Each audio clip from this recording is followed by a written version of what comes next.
mentioned being from Erie, Pennsylvania. That means you grew up a Steeler fan, and the off-season has been relatively quiet since the Roethlisberger incident has been addressed. Apparently, he's going to sit out the first 4 games, of course, for that suspension.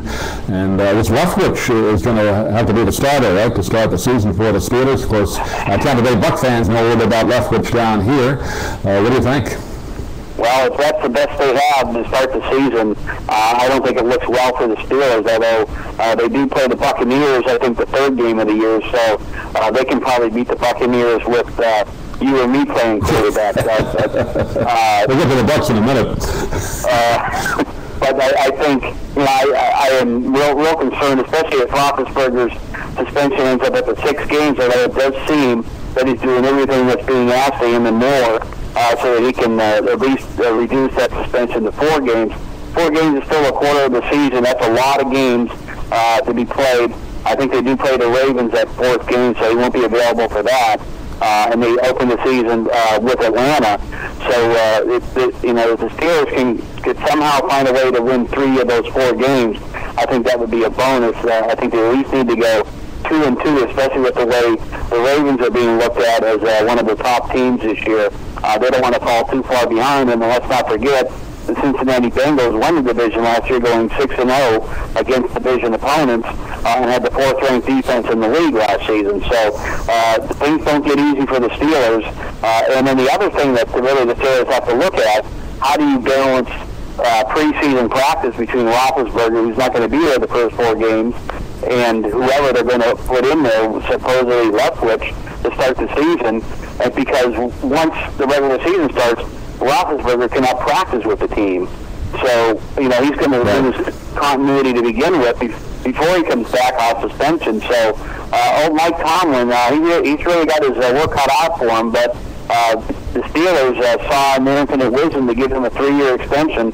I guess they like the way he's handled the team and the problems that they've had, and I think he might have been instrumental in saying Antonio Holmes has to go, trying to get rid of those low-character guys, no matter how good they are.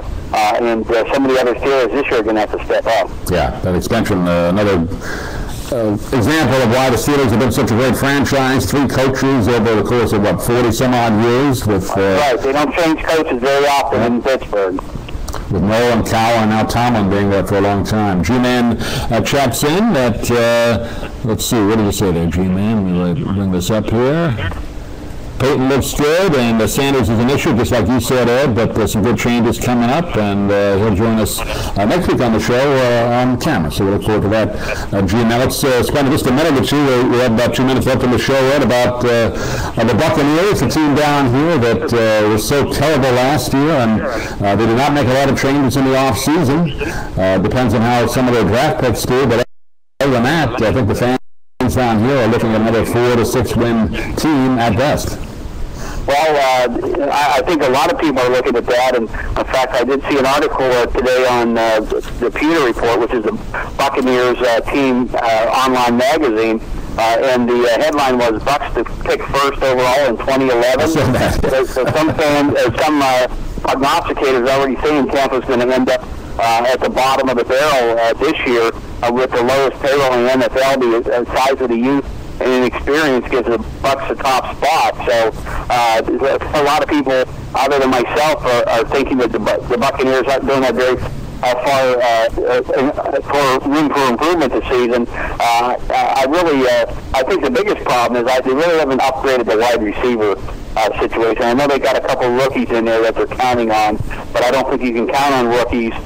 And their best receiver they let go in free agency. So I don't care how good the second-year quarterback develops, you still have to have somebody to throw the ball to, and I think it's still going to be a real problem. I think everybody's planning on improvement on the defense, especially with head coach Raheem Morris running the true camp of 2 the entire season, and they had the talent to fill that void, and he drafted the 2 top tackles to try to get some inside pass rush, but frankly, they have nobody to rush the quarterback from the outside, and I don't care how good your secondary is.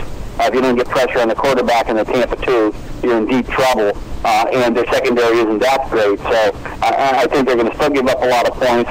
Maybe they won't give up as many yards on the ground, and I think overall the Buccaneers are going to be challenged to win many more games than they did last season, which was only 3. I think if they were to win double that output of 3 wins and win 6 this year, that would be a great improvement for the Buccaneers. Bucks are already on the clock, Ed. For the draft clock. Already on the clock. Already on the clock. Them and the Rams.